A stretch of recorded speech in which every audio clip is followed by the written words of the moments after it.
बिस्मिल्लाहिर्रहमानिर्रहीम। Dear students, अस्सलाम वालेकुम। स्टूडेंट्स, आज का टॉपिक है basic concept of preposition for kids और basic concept of preposition for beginners. अक्सर प्रपोजिशन में मिस्टेक हो जाती हैं और प्रपोजिशन का इतना इंपॉर्टेंट टॉपिक है कि जितने भी कम्पिटिटिव एग्जाम्स होते हैं उसमें इंग्लिश ग्रामर में जो प्रपोजिशन के मार्क्स होते हैं अलग से इसके 5 और 10 मार्क्स का टेस्ट होता है। चाहे वो एयरफोर्स कंडक्ट कराए, चाहे वो पाकिस्तान आर्मी कंडक्ट कराए या सीएसएस के एग्जाम्स हों, तो उसमें प्रपोजिशन का टॉपिक लाजमी होता है। ये बड़ा इंपॉर्टेंट टॉपिक है। तो आज बेसिक रूल्स हम एक टेस्ट कंडक्ट करते हैं जिसमें हम बेसिक रूल्स सीखेंगे। तो यहाँ स्टूडेंट्स एक पिक्चर आपके लिए लगा दी गई जिसमें एक वॉल क्लॉक नजर आ रहा है, चेयर नजर आ रही है, टेबल और टेबल के ऊपर बुक, फिर लैंप, फिर वैस और यहाँ फुटबॉल, इसी तरह से यहाँ कारपेट, सोफा और सोफे के ऊपर कुशन और इसके साथ में एक कैट भी दिखाई दे रही होगी आपको। अब स्टूडेंट्स ये सारे के सारे क्वेश्चन इस पिक्चर को देखते हुए हमने क्वेश्चन बनाए और पहला क्वेश्चन है, क्वेश्चन की तरफ आते हैं। The clock is dash the wall. आप लोगों ने हेल्प करनी है साथ साथ पिक्चर को देखते हुए। The clock is dash the wall, this is the clock. तो the clock is right option tick करते हैं या राइट ऑप्शन यहाँ पे हम फिल करते हैं। The clock is on the wall.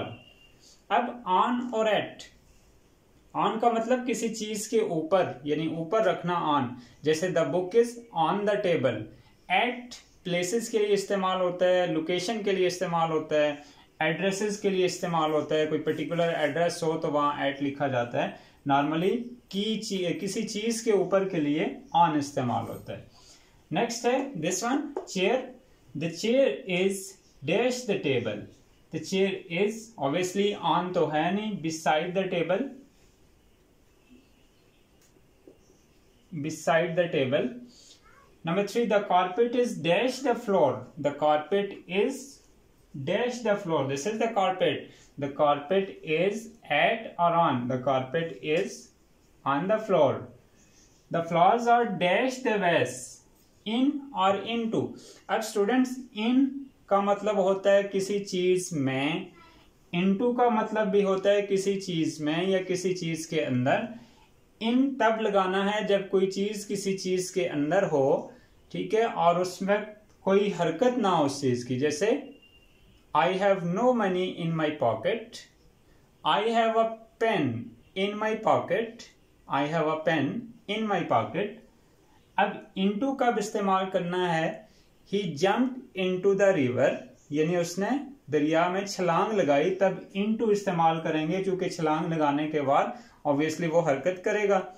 अब यहां पे द फ्लॉर्स और इन द वेस, इनटू नहीं होगा, यहां पे राइट ऑप्शन होगा in the vase. The lamp is dash the book and vase. The lamp is sorry among और बिटवीन। अब स्टूडेंट्स, अमंग का मतलब भी होता है दरमियान, बिटवीन का मतलब भी होता है दरमियान। अब अमंग और बिटवीन क्या है? अमंग दो से ज्यादा चीजों के दरमियान के लिए इस्तेमाल होता है स्टूडेंट्स, और बिटवीन सिर्फ दो चीजों के दरमियान के लिए इस्तेमाल होता है। तो यहाँ पे क्वेश्चन हमारा the lamp is dash the book and वेस, तो ये देखिए दो चीजों के दरमियान है, तो यहाँ पे राइट ऑप्शन जो हमारा होगा, हम टिक कर लेते हैं, राइट ऑप्शन हमारा बिटवीन होगा। The ball is dash the table ball, this one ball. The ball is under the table और नियर द टेबल, तो ऑब्वियसली नजर आ रहा है कि टेबल के नीचे है, तो the ball is under the table. The sofa is dash the table. Sofa behind का मतलब पीछे, बिसाइड का मतलब की तरफ। Sofa is beside the table. The table is dash the chair and sofa, यानी टेबल जो है चेयर और सोफे के दरमियान है, तो दरमियान के लिए दो चीजों के दरमियान है, तो अभी बताया दो चीजों के लिए बिटवीन, दो से ज्यादा चीजों के लिए अमंग इस्तेमाल करेंगे। तो यहाँ पे दो चीजों के दरमियान है तो बिटवीन राइट ऑप्शन होगा। The cat is dash the sofa.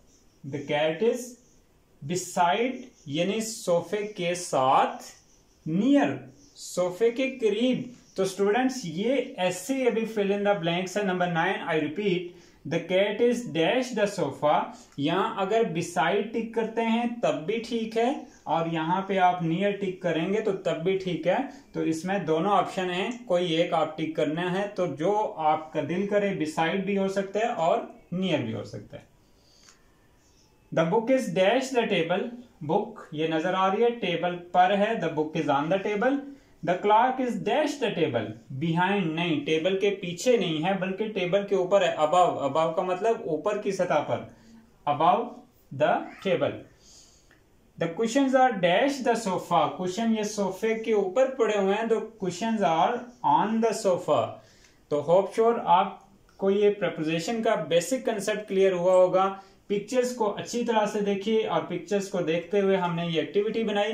अब स्टूडेंट्स आपने इस पिक्चर को देखते हुए एटलीस्ट 5 और सेंटेंस बनाने हैं जो इस पिक्चर को देखकर बन सकते हैं और उसमें आपने प्रपोजिशन फिल करने हैं। नेक्स्ट हम आते हैं जो प्रपोजिशन में कॉमन एरर्स होती हैं कि हम सेंटेंस गलत लिखते हैं और उस सेंटेंस को करेक्ट कैसे करना है। तो नेक्स्ट टॉपिक में हम सीखते हैं कॉमन एरर्स इन। तो स्टूडेंट नेक्स्ट टॉपिक की तरफ हम आए जिसमें common errors in the use of preposition हम सीखेंगे।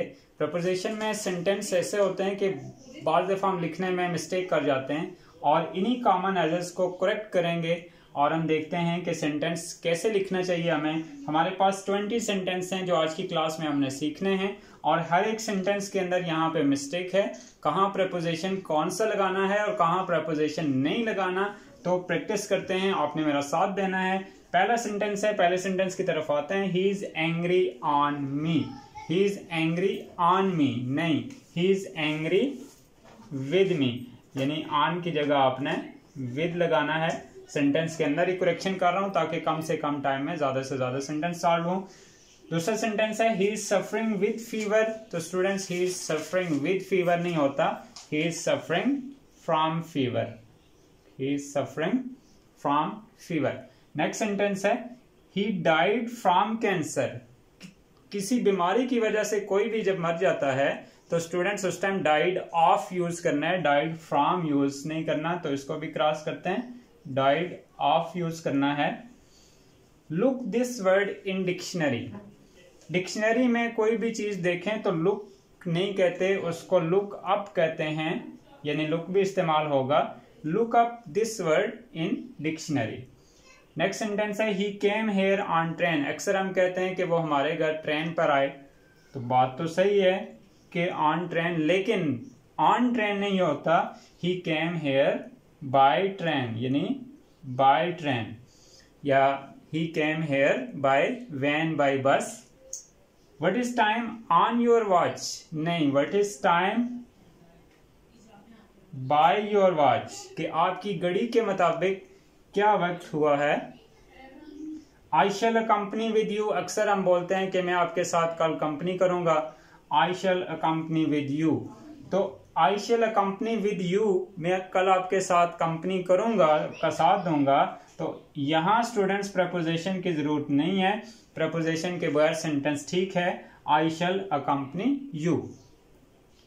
We will reach there on 3 PM।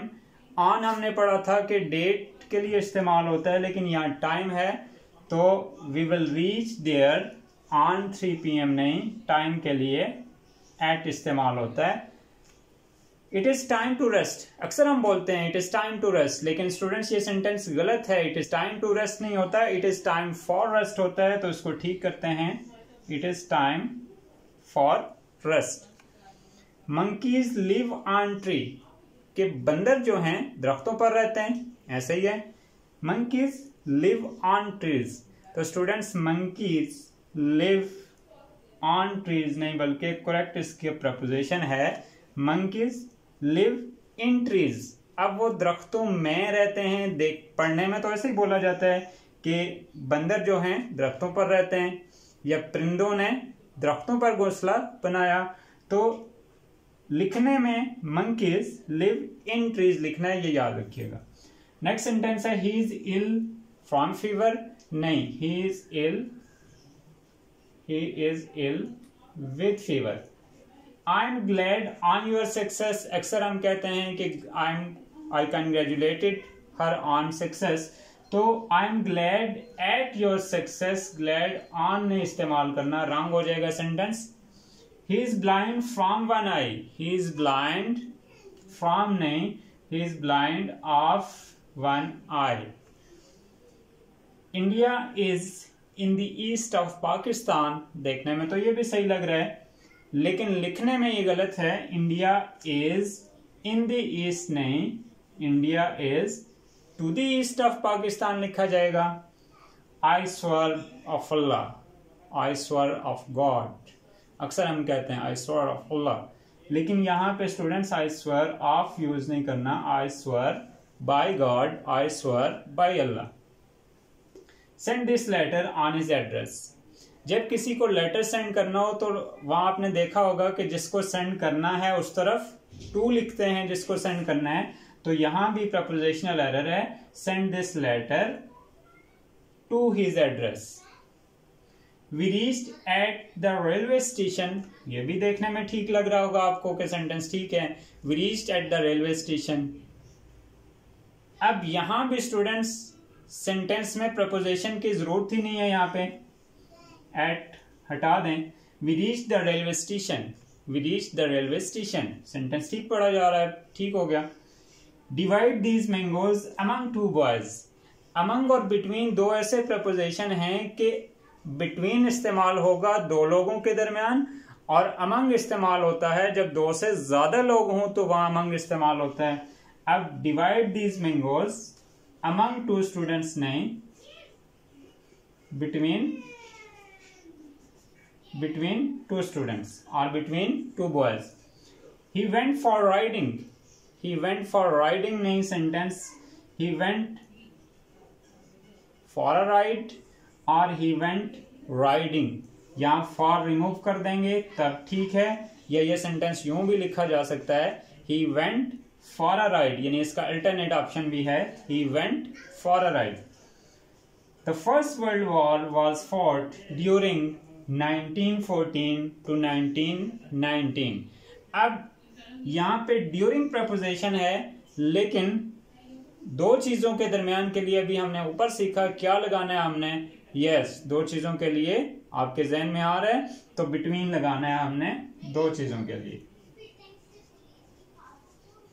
तो ये थी कॉमन एरर्स जो प्रपोजिशन में आती हैं और अक्सर लिखने में हम गलत लिख लेते हैं। तो होप श्योर आप दोबारा से जब ये सेंटेंस लिखेंगे तो आपको प्रपोजिशनल एरर इन सेंटेंस में एटलीस्ट नहीं होगी। Thank you very much.